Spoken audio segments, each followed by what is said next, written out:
Assalamualaikum warahmatullahi wabarakatuh. Hai guys, kembali lagi bersama saya Arneta Sari dari Prodi Biologi Universitas Martin Braja Ali Haji. Baiklah, minggu lalu saya telah membahas materi tentang mekanisme siklus sel dan pembelahan sel, dan kali ini saya akan menjelaskan materi tentang hubungan komunikasi antar sel. Dan tugas ini saya buat untuk memenuhi tugas biologi sel dengan dosen pengampu Bapak Adam Fernando SPD MPD. Sebelum kalian nonton video ini, jangan lupa like dan subscribe, lalu tekan tombol lonceng ya teman-teman.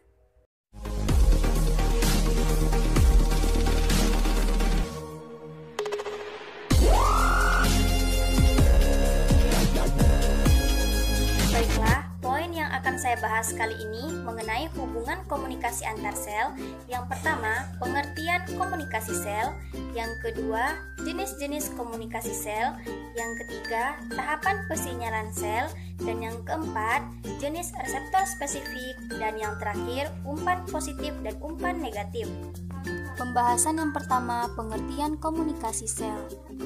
Seperti yang telah kita ketahui, arti dari komunikasi sendiri yaitu adanya hubungan atau interaksi antara teman yang satu dengan teman yang lainnya.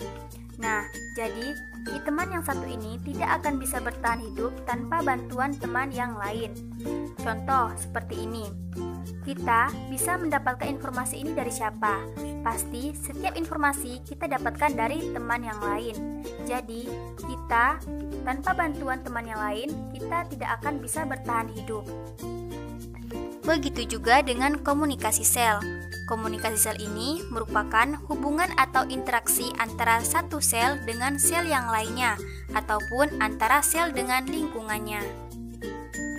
Jadi, komunikasi sel ini dapat diartikan sebagai proses penyampaian informasi sel dari sel pesinyal menuju ke sel target untuk mengatur pengembangan dan pengorganisasiannya menjadi jaringan, mengawasi pertumbuhan dan pembelahannya, serta mengkoordinasikan aktivitasnya. Tujuan komunikasi sel yaitu agar setiap organ di tubuh kita dapat menjalankan fungsinya dengan baik sehingga dapat menjaga kelangsungan hidup. Selanjutnya, jenis-jenis komunikasi sel terdiri dari yang pertama, pensinyalan lokal. Pensinyalan lokal dapat dibedakan lagi menjadi tiga, yaitu pensinyalan parakrin, pensinyalan sinaptik, dan pensinyalan autokrin. Sedangkan yang kedua, pensinyalan jarak jauh atau disebut juga dengan endokrin. Yang pertama, pensinyalan lokal. Pensinyalan lokal ini merupakan komunikasi sel melalui kontak langsung. Seperti yang telah saya katakan tadi, pensinyalan lokal dapat dibedakan lagi menjadi beberapa pensinyalan, yaitu yang pertama, pensinyalan parakrin. Gambar ini merupakan gambar dari pensinyalan parakrin. Bagaimana sih cara kerja pensinyalan ini? Nah, pada pensinyalan parakrin, sel pensekresi bertindak pada sel target di dekatnya dengan melepas molekul pengatur lokal ke dalam fluida ekstraseluler. Nah, teman-teman bisa lihat di gambar tersebut. Gambarnya sangat jelas ya. Selanjutnya, pensinyalan sinaptik. Gambar ini merupakan gambar dari pensinyalan sinaptik. Pensinyalan ini terjadi pada sistem saraf hewan, di mana sinyal listrik di sepanjang sel saraf memicu sekresi sinyal kimiawi yang dibawa oleh molekul neurotransmitter. Molekul ini berdifusi melintasi sinapsis, ruang sempit antara sel saraf dengan sel targetnya. Lalu, neurotransmitter akan merangsang sel target. Selanjutnya, pensinyalan autokrin. Gambar ini merupakan gambar dari pensinyalan autokrin. Nah, pensinyalan ini merupakan tipe paling efektif ketika dilakukan secara serempak dengan sel-sel tetangga yang tipenya sama. Pada pensinyalan ini, sel mensekresikan molekul sinyal yang dapat berikatan kembali dengan reseptornya sendiri. Yang kedua, pensinyalan endokrin atau disebut juga dengan pensinyalan jarak jauh. Nah, ini merupakan gambar dari pensinyalan endokrin. Pada pensinyalan ini, hormon mensinyal sel target pada jarak yang lebih jauh. Pada hewan, sel endokrin terspesialisasi mensekresi hormon ke dalam cairan tubuh yaitu darah. Sel target jauh menggunakan mediator hormon hormon dibawa melalui pembuluh darah. Contohnya, komunikasi hipofisis ke gonad harus menggunakan substansi tertentu untuk menghantarkan sinyal. Pembahasan selanjutnya yaitu tahapan pensinyalan sel. Pensinyalan sel dibagi menjadi 3 tahapan, yaitu penerimaan atau reception, transduksi, transduction, dan respons. Ini merupakan gambar dari ketiga tahapan tersebut yang saling berkaitan, di mana pada tahapan penerimaan, sel target mendeteksi molekul sinyal yang berasal dari luar sel.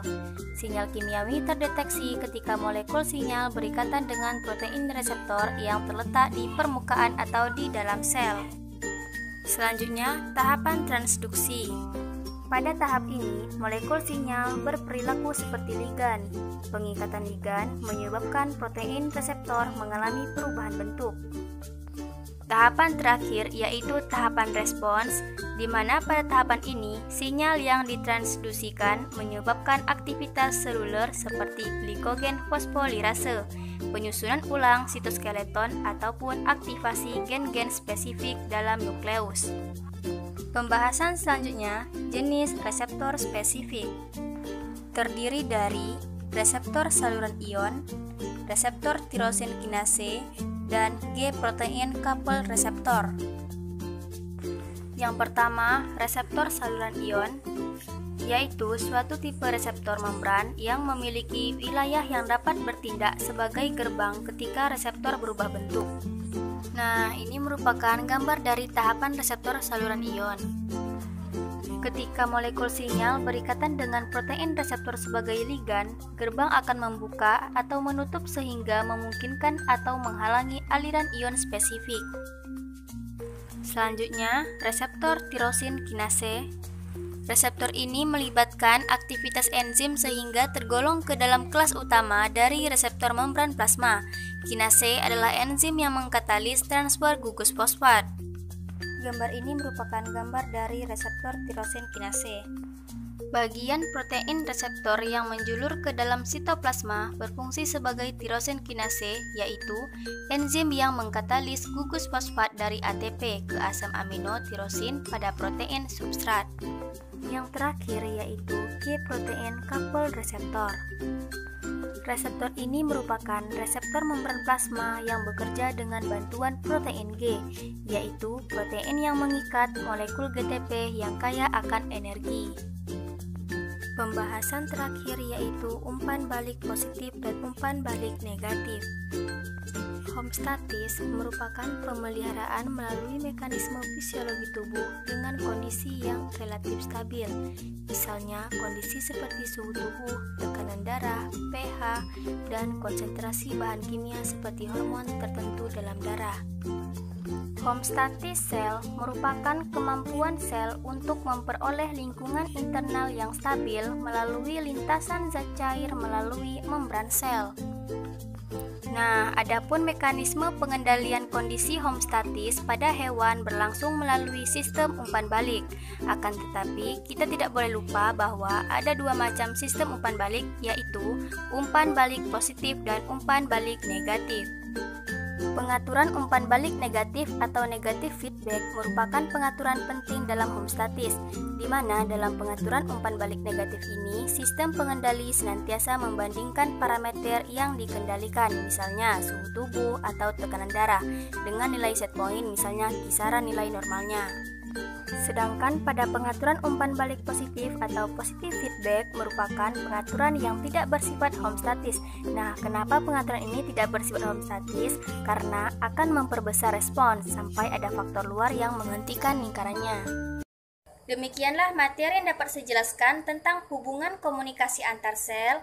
Semoga apa yang telah saya jelaskan dapat bermanfaat bagi kita semua, dan saya mohon maaf jika ada salah pengucapan pada saat saya menjelaskan. Saya akhiri dengan wassalamualaikum warahmatullahi wabarakatuh. Yo, I ain't here for the money, I ain't here for the fame. Though it might be nice to own a jet plane.